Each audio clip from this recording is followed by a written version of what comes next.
Boa noite, meus irmãos.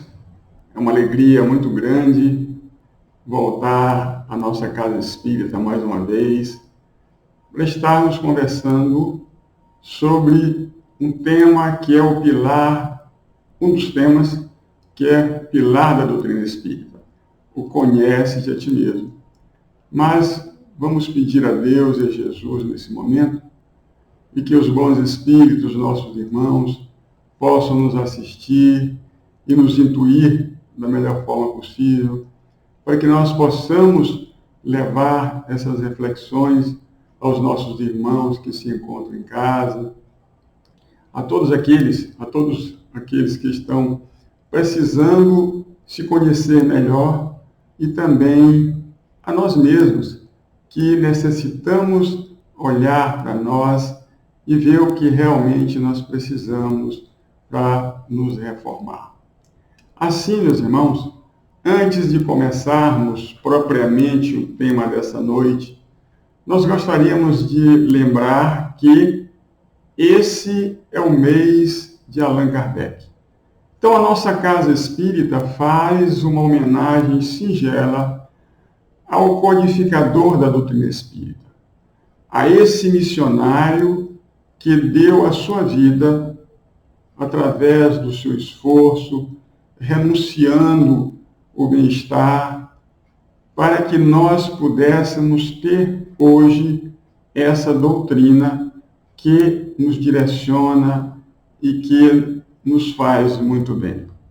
Quando nós falamos de Allan Kardec, nós estamos nos referindo a esse missionário que, humildemente, se anulou usando um nome fictício, para que ele não pudesse ser reconhecido na sociedade parisiense, porque ele era um pedagogo famoso naquela sociedade.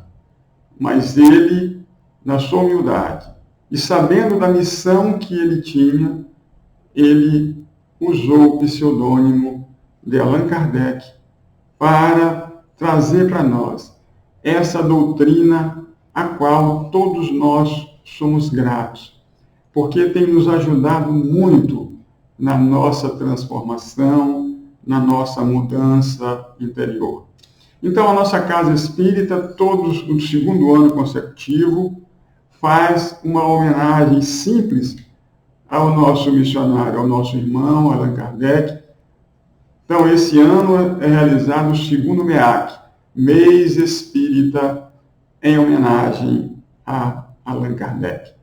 E é assim, meus irmãos, que todos nós que falaremos este mês na Casa Espírita, faremos uma breve introdução, levando um pouco da biografia de Kardec para todos aqueles que estão nos ouvindo. Assim, nós vamos falar um pouquinho sobre esse missionário. Hippolyte Léon Denisard Rivaio, ele nasceu na cidade de Lyon, na França, no dia 3 de outubro de 1804. Filho de Jean-Baptiste Antônio Rivaio e Jeanne Louise do Ramel. Ainda que ele fosse de uma família que estava voltada à área jurídica e que tinha magistrados, desde o início, o menino demonstrou que tinha tendência para a área da educação, para a área das letras. E naquela época, existia um costume muito comum na Europa, que era daquelas famílias que tinham possibilidades de encaminhar seus filhos para estudarem em outras cidades. E foi assim que Hippolyte Léon, com 10 anos de idade, foi estudar na cidade de Yverdun, na cidade de Yverdun, na Suíça, no Instituto do Professor Pestalozzi. Esse professor Pestalozzi, na época, era um dos mais conhecidos na Europa pela metodologia que ele usava. Ele tinha, e um dos métodos aplicados na sua escola era de fazer com que os alunos mais adiantados, aqueles que se destacavam em determinadas matérias, auxiliassem aqueles que tinham dificuldades de entender essas matérias. E foi assim que Hippolyte Léon passou já a se destacar em determinados tipos de matérias e também auxiliar os seus colegas. Então, meus irmãos, no Instituto Pestalozzi estudava-se também o latim, estudava-se inglês, francês, alemão e também artes. Falava-se também, ensinava-se também vários idiomas, né? Como ensinava-se também vários idiomas, né? Como nós já falamos. E aí, com 18 anos de idade, Hippolyte Léon, ele completa os estudos. E ele retorna à França. Não vai mais para a cidade onde ele havia nascido. E ao chegar em Paris, ele começa a se destacar no meio pedagógico.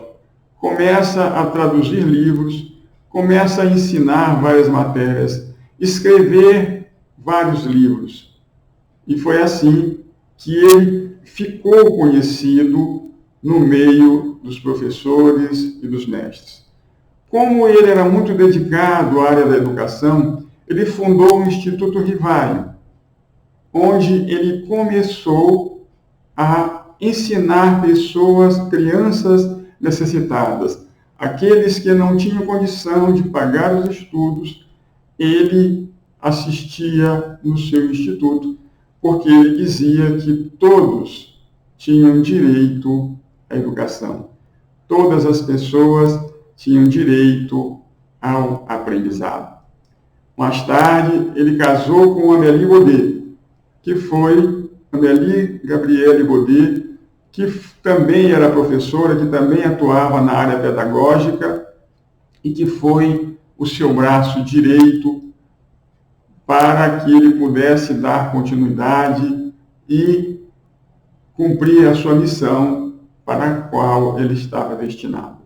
Essa mulher sempre foi importante na vida de Hippolyte Léon. Estudou também o magnetismo, porque ele era um homem que gostava do aprendizado. Em 1855, ele ouviu falar do fenômeno das mesas girantes. Esses fenômenos, né, já aconteciam na América do Norte. Ali, nós tivemos informação que em 1848, a família Fox teve contato com manifestações dessa natureza. E, posteriormente, esses fenômenos passou para a Europa. Então, virou ali, na Europa, as pessoas se reuniam nos salões para perguntar para as mesas, para questionar as mesas. E elas davam respostas. Elas respondiam aquilo que era perguntado. Era uma brincadeira nos salões. Mas Hippolyte Léon recebeu um convite para que ele fosse assistir uma dessas reuniões. O senhor Carlotti, que era um amigo dele, o convidou. Mas como ele achava o senhor Carlotti um homem muito empolgado, e ele era um homem cético, ele não aceitou de início. Mas quando um outro amigo seu, o senhor Fortier, o convidou para assistir os mesmos fenômenos, ele e o professor Fortier e o seu amigo Fortier disse para ele que as mesas, além de girar, além de se movimentar, elas também davam respostas. E ele disse: eu só aceito comprovar esses fenômenos se eu entender que uma mesa tem cérebro para pensar e nervos para sentir. Então, ele foi participar de uma das reuniões na casa da senhora Pleney-Mason. E ele começou a observar que havia um fenômeno diferente ali naquelas manifestações, que não era simplesmente um fenômeno magnético, porque ele entendia de magnetismo. Não era a força da energia que movimentava aquelas mesas. Então, foi dito a ele que quem fazia as mesas se movimentarem eram os espíritos. Mais tarde, ele participou de outras reuniões, na casa da família Baudin e também na casa do senhor Didier. Então, ele ficou sabendo, através de um espírito amigo, que declarou para ele que eles tinham sido conhecidos de outra encarnação. E esse espírito, que se identificou como sendo Zéfiro, disse a ele que eles tinham sido colegas na Gália e que ele havia usado na época o nome de Allan Kardec e que ele era um sacerdote druida. E foi assim, meus irmãos, que na casa do senhor Didier, ele recebeu 50 cadernos que já vinham sendo catalogados com perguntas e respostas e que o senhor Didier passou para ele, porque achou que ele era competente para sistematizar, para organizar todos aqueles cadernos.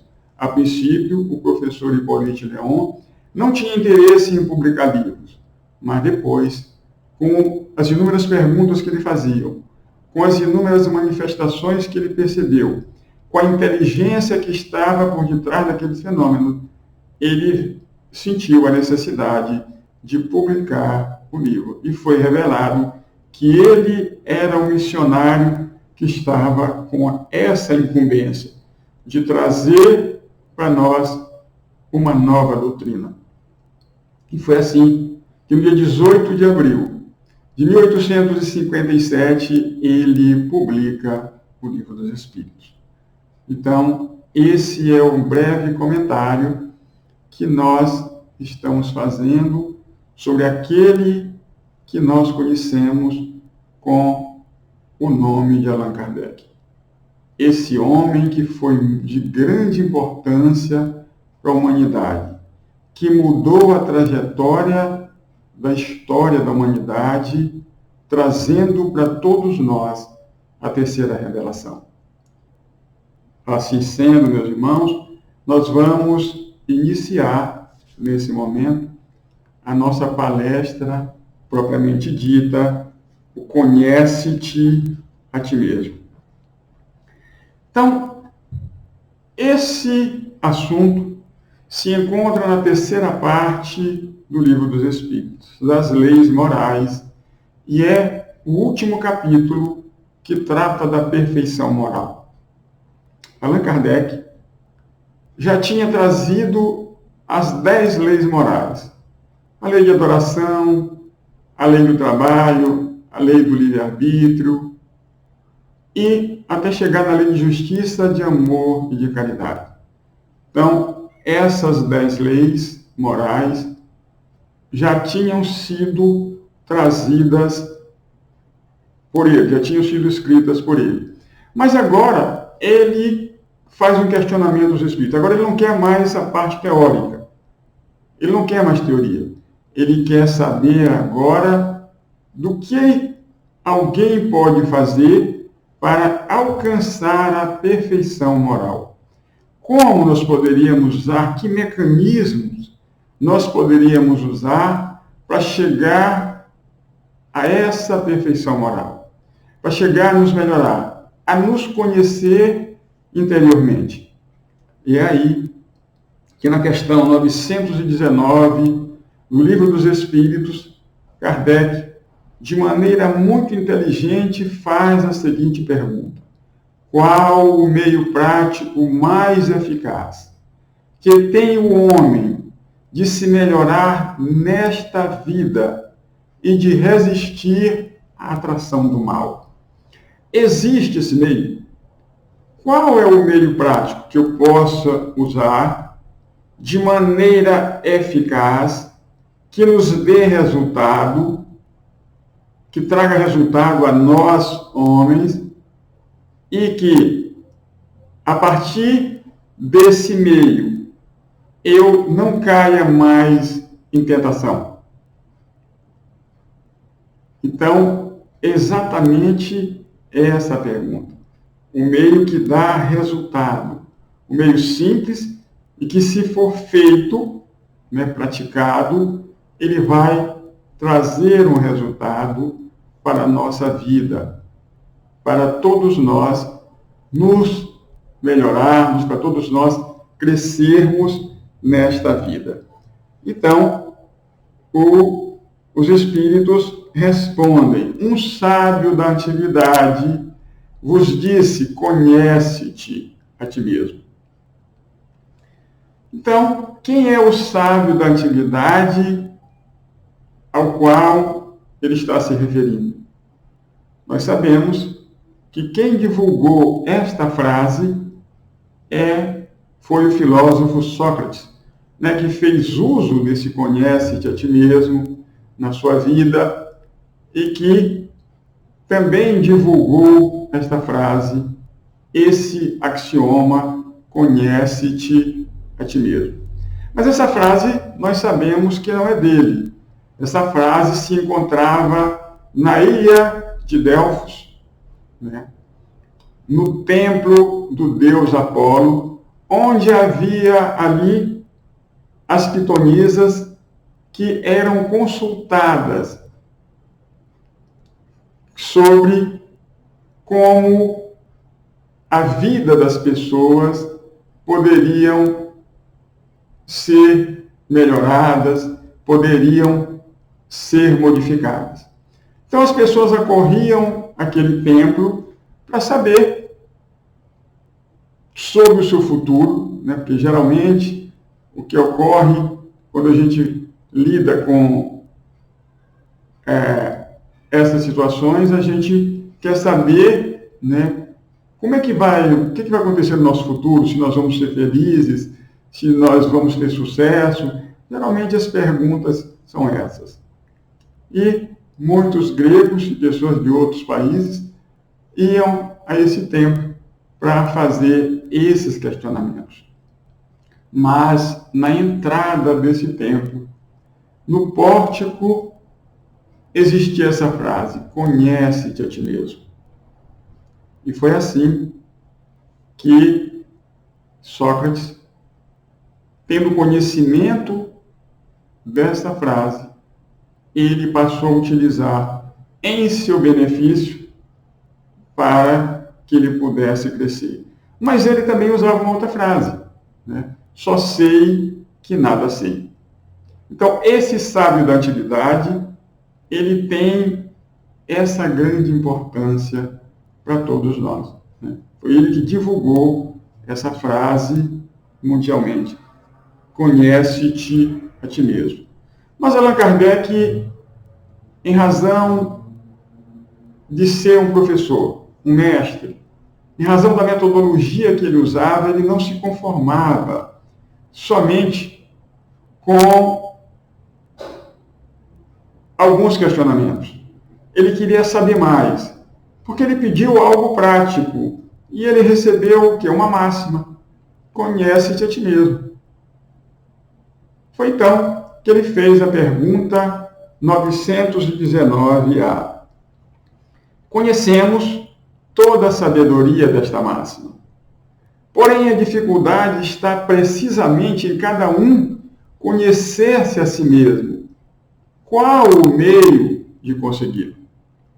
Como nós podemos conseguir nos conhecer realmente? E aí, quem vem nos trazer a resposta é um espírito que deu grande contribuição para a doutrina espírita, o Espírito Santo Agostinho, e que assina essa mensagem.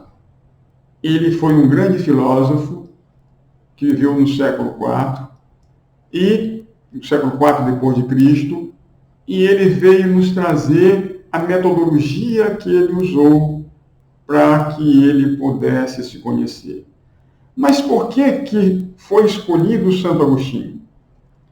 É porque o Santo Agostinho, que hoje nós sabemos quem é, na época ele não era santo. Ele tinha muitas imperfeições e muitos vícios iguais a nós. E foi usando esse método que ele conseguiu sair da Terra numa condição melhor do que aquela em que ele aqui chegou. Ele passou, de acordo com a escala espírita, ele passou do espírito da terceira ordem para o espírito da segunda ordem, o espírito bom. Então, ele usou esse método com ele, um método prático, ele tem experiência naquilo que ele está falando. Ele não é um teórico, alguém que traz hipóteses. Não. Ele tem o conhecimento, ele tem a prática, ele usou e viu que dá resultado. Então, ele começa a responder essa questão. E ele diz: fazei o que eu fazia quando vivia na Terra. Então, se nós fizermos aquilo que ele fez quando ele aqui viveu, naturalmente que nós vamos conseguir êxito no nosso objetivo, né? Então ele diz: ao fim do dia interrogava a minha consciência, passava em revista o que fizera e perguntava a mim mesmo se não faltara algum dever, se ninguém tivera motivo para de mim se queixar. Foi assim que cheguei a me conhecer e a ver o que em mim precisava de reforma. Então, todas as noites, todos os dias, ao fim do dia, ele fazia esse exercício. Ele trazia à consciência todos os fatos que ele tinha vivido durante o dia, todas as situações, e ele fazia uma autoanálise daquilo ali, uma avaliação, para que no próximo dia ele não viesse mais a cometer aqueles mesmos erros que ele havia cometido no dia anterior. Mas ele fazia isso no mesmo dia. Às vezes, meus irmãos, em razão da influência que nós recebemos da mídia, né, que todo final do ano faz aquela retrospectiva, né, e traz para nós todos os fatos que ocorreram durante aquele período, nós também, a maioria de nós, muitas vezes, deixa para fazer essa avaliação no final do ano. Mas nós não nos recordamos de todos os fatos que ocorrem em nossas vidas durante o ano todo. Então, é importante que nós façamos isso todos os dias. No final do dia, porque nós vamos nos lembrar exatamente aquilo que ocorreu conosco. Nós vamos nos lembrar de detalhes para que a gente possa realmente modificar aquilo ali, corrigir, não repetir aquilo que nós achamos que foi um erro. Às vezes, a gente promete, né, que nós vamos modificar determinada coisa em nossa vida. Vamos dar um exemplo. Às vezes a gente fala assim: eu vou fazer uma dieta, né? Nós queremos fazer uma dieta, nós estamos sentindo necessidade de fazer essa dieta. Então, a partir de agora, eu não vou mais comer doce, né, por exemplo. A gente acha que, né, não dá mais para ficar comendo doce porque está nos fazendo mal. Mas aí nós somos convidados para uma solenidade ou para um aniversário, e ali chegando, nós encontramos aquela mesa repleta de doce. E aí nós ficamos a pensar, será que se eu comer só um pouco, será que vai fazer mal ou não? Será que... Não, mas porque geralmente a gente começa o regime na segunda-feira, vamos deixar para segunda-feira, então eu vou só mais essa vez, e aí a gente cai nessa tentação mais uma vez. Então, meus irmãos, às vezes a gente faz esse tipo de promessa para nós mesmos e a gente termina, né, não cumprindo aquilo que nós prometemos a nós mesmos. Pode ocorrer também com as coisas morais, né? Com os vícios morais, né? Então a gente pode às vezes prometer para nós que nós não vamos mais ficar irritados com determinada situação. Vamos dar um exemplo de uma coisa que geralmente nos causa uma irritação. O trânsito, né? Então nós vamos para o trânsito, né? Circulamos todos os dias na cidade, circulamos de carro. E às vezes alguém parou na sua frente no sinal, e quando o sinal abre, a pessoa não sai, né, naquela pressa que você esperava que ela saísse. E aí, às vezes, nós ficamos irritados com aquela situação. Nós havíamos prometido que não iríamos mais nos irritar com essas situações. Mas, às vezes, nós ainda não resistimos, né? E continuamos a repetir esses comportamentos. Mas o importante é que nós possamos, apesar de termos reincidido no erro, nós possamos corrigir.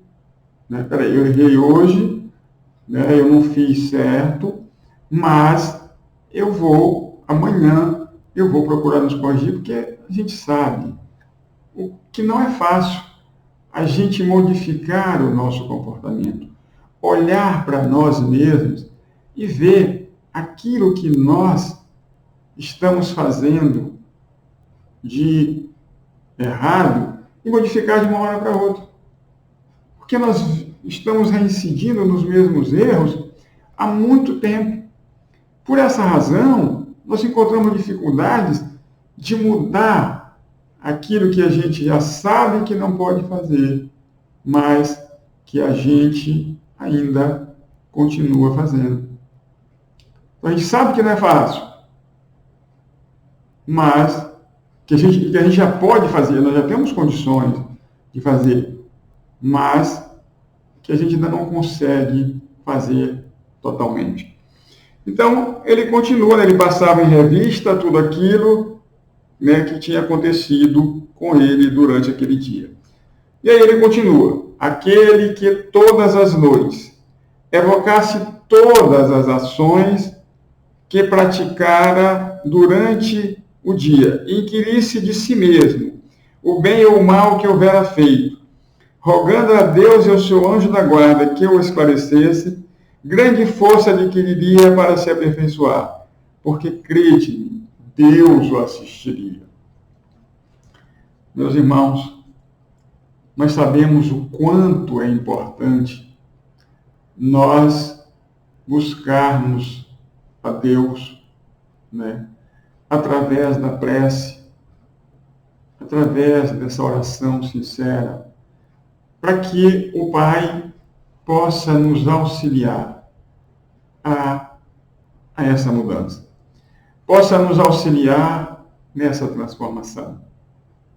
E é aqui o que ele fala: recorrer a Deus, porque o Pai nunca nos desampara. No momento que nós pedimos a assistência, nós pedimos com sinceridade, buscando essa transformação, essa modificação de nós mesmos, olhando para nós e identificando que nós precisamos dessa mudança, Ele nos auxilia. E nós também temos o nosso anjo da guarda, que cumpre com todos nós uma missão. Deus, nosso Pai, colocou à nossa disposição o nosso anjo da guarda, para que em qualquer momento que nós precisarmos da ajuda dele, quando nós pedimos, o nosso anjo guardião, ele nos assiste.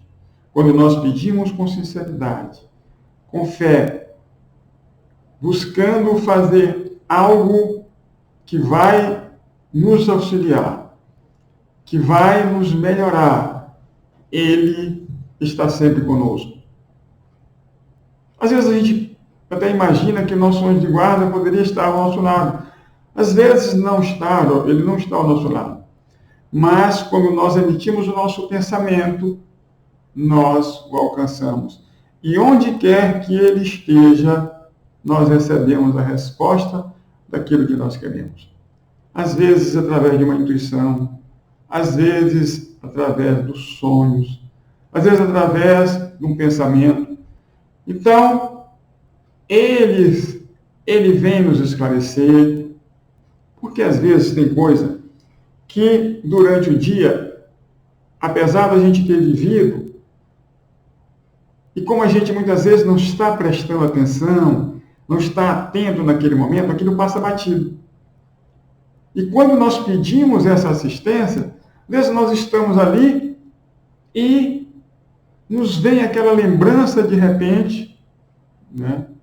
E a gente, mas eu não tinha nem pensado nisso, né? E realmente eu cometi aquele erro e nesse momento eu fui lembrado e eu vou corrigir.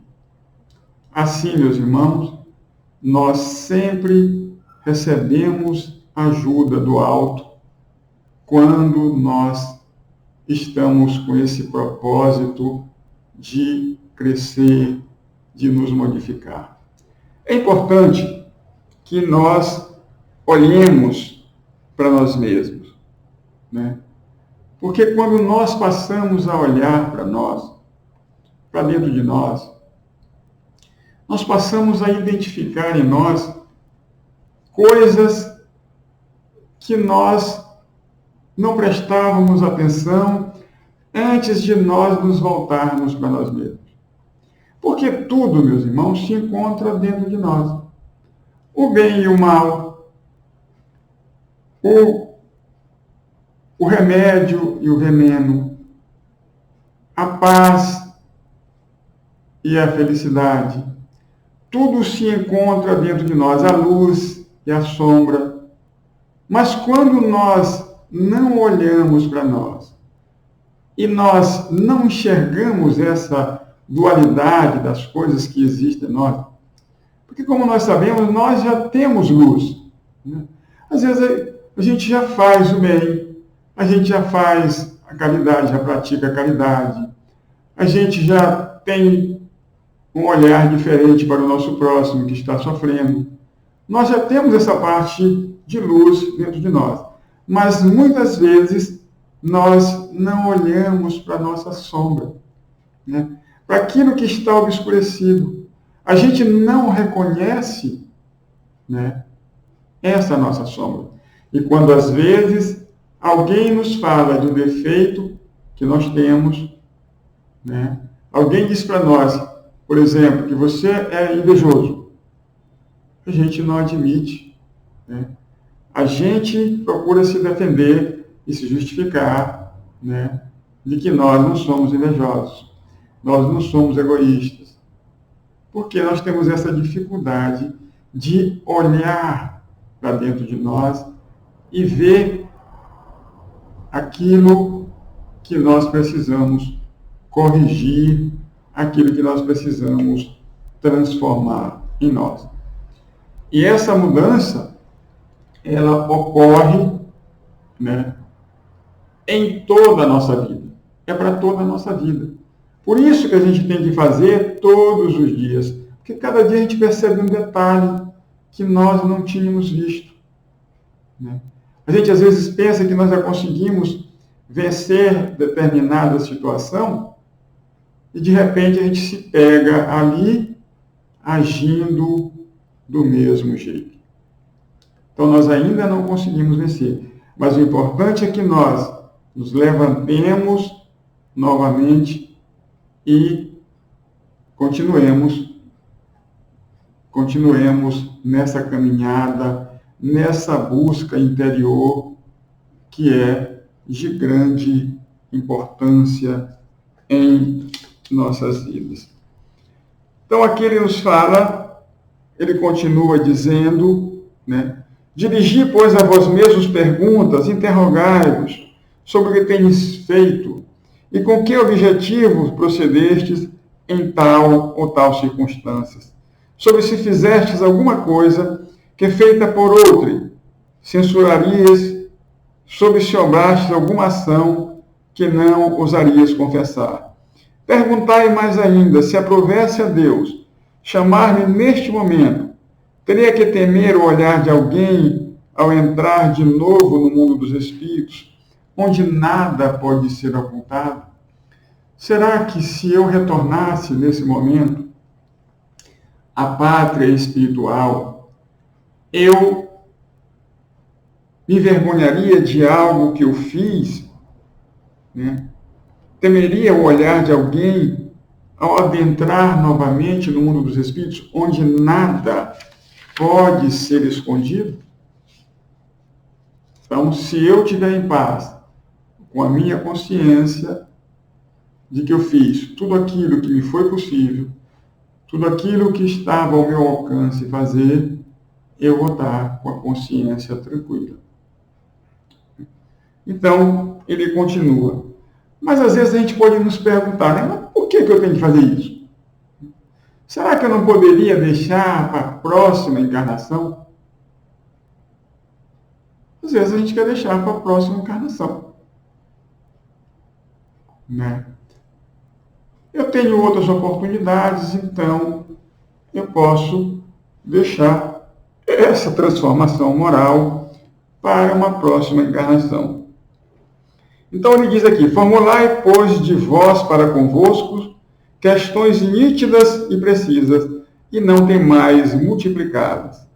Justo é que se gaste alguns minutos para conquistar uma felicidade eterna.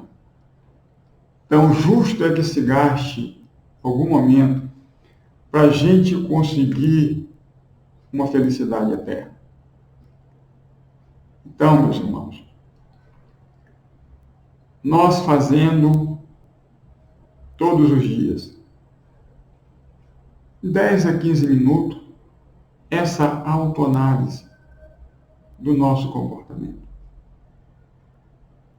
nós vamos conseguir aquilo que é o nosso objetivo, que nós queremos, que é a evolução espiritual, que é esse crescimento em busca da perfeição, que é o objetivo de todos nós. Então nós sabemos que o planeta Terra é um planeta de provas e expiações. E que o planeta Terra está passando por uma evolução. Está num período de transição e que ele vai chegar a ser um planeta de regeneração. Nós também precisamos, para continuar aqui na Terra, na condição de regenerados, nós precisamos também modificar, transformar aquilo que nós reconhecemos que em nós já precisa dessa transformação.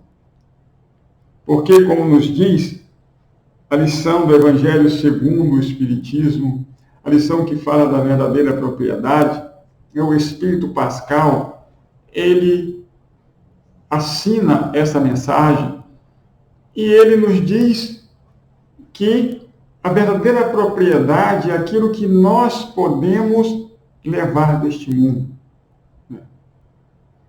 Aquilo que nós encontramos ao chegar e deixamos ao sair, nós temos apenas usufruto. Então, durante o período que nós estivermos aqui, nós vamos usar aquilo que é de uso do corpo. Mas nós não levaremos isso para o mundo espiritual. que nós vamos levar é a inteligência, é o conhecimento, são as virtudes que nós adquirimos. E ele fala mais.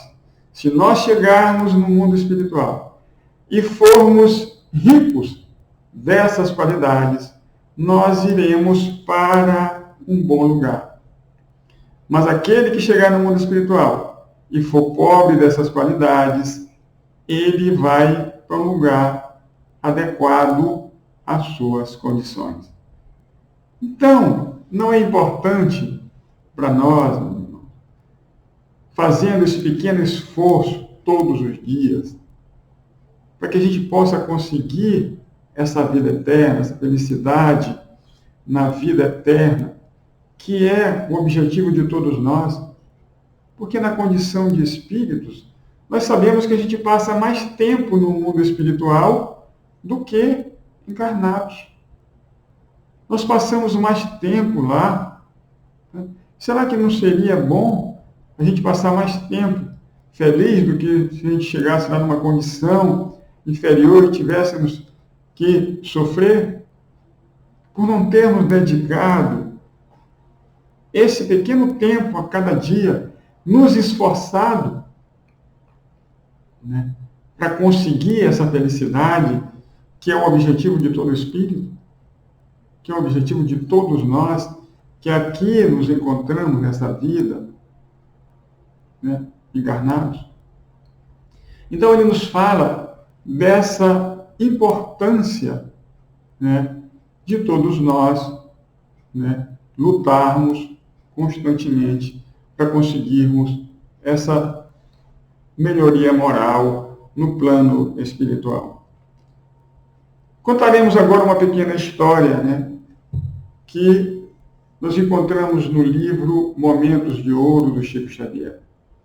Porque às vezes a gente chega na casa espírita, né, e ali na casa espírita nós deparamos com várias situações. Então conta a história que estava sendo realizada uma reunião mediúnica e o Dr. Bezerra de Menezes, espírito, estava dando uma mensagem. E em dado momento, enquanto ele trazia o conforto espiritual, a sua palavra de alívio, a sua palavra de consolo, um dos membros daquele grupo o interpelou com o seguinte questionamento. Bezerra de Menezes, eu estou chateado com o que eu estou vendo na casa espírita. Para onde a gente vai, a gente vê máscaras. A casa espírita, né, é um celeiro de imperfeições. É problema para todo que é lado, existem muitas fofocas, existem muito disse-me-disse, existe muita contrariedade, e eu não estou falando isso dos outros, estou falando de mim mesmo. Como eu posso me considerar espírita se eu ainda trago em mim todas essas dificuldades, todas essas imperfeições? Como eu posso dizer que eu sou espírita? Eu ainda falo mal dos outros. Ainda sou uma pessoa egoísta, avarenta, sou invejoso. Eu não consigo auxiliar ainda totalmente aquelas pessoas que são necessitadas. Eu tenho ainda muitos defeitos morais. Será que eu poderia me considerar de verdade um espírita com tudo isso?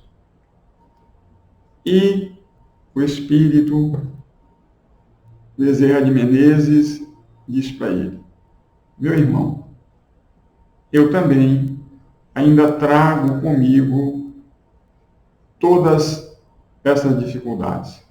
E aí ele tomou um susto. Como assim? É porque, eu vou te explicar o que acontece.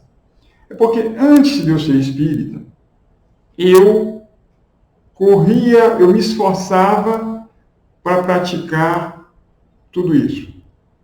que você falou. Agora que eu sou espírita, eu luto para fugir, eu faço esforço para fugir de todas essas dificuldades. Então, meus irmãos, às vezes a gente pode pensar assim que nós, né, sou cheio de defeitos, cheio de problemas, eu não sou um espírita verdadeiro, né? Eu tenho uma série de dificuldades, eu tenho muitos problemas, todos nós temos, meus irmãos. Todos nós que estamos aqui nesse planeta Terra, temos as dificuldades mais diversas. Cada um tem a sua. O importante é que a gente não desista. E nesse momento em que todos nós estamos vivendo uma dificuldade muito grande, que estamos passando por aflições, por problemas de relacionamento social, problemas de convivência na nossa família, convivendo com a nossa família, porque a maioria de nós se encontra em nossos lares, né, e em razão de nós estarmos ali, não podemos sair, começam a surgir problemas, conflitos, dificuldades. É importante que nós saibamos que, apesar de nós termos essas dificuldades, nós também podemos, olhando para nós, corrigir todos esses problemas. Ver que nós temos, mas que os outros também têm. E quando eu identifico em mim que eu tenho, eu posso trabalhar. Se eu tenho determinado problema, eu posso trabalhar aquilo ali com esse objetivo de aprender, de sair mais experiente. Essa pandemia que nós estamos vivendo nesse momento tem servido para que a gente realmente aprenda a nos conhecer. Porque muitas coisas que nós não demonstrávamos antes, nós estamos mostrando agora que existe em nós mais acentuadamente. Mas que não nos falta o amparo do céu. Não nos falta a assistência dos bons espíritos.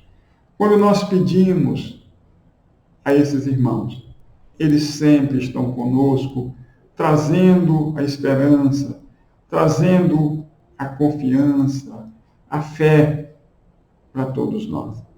Que Deus, nosso Pai, possa nos iluminar neste momento, para que nós possamos realmente olhar, ter esse olhar interior para crescermos intelectual, moral e espiritualmente. E que Deus, nosso Pai, nos abençoe agora e sempre. E assim seja.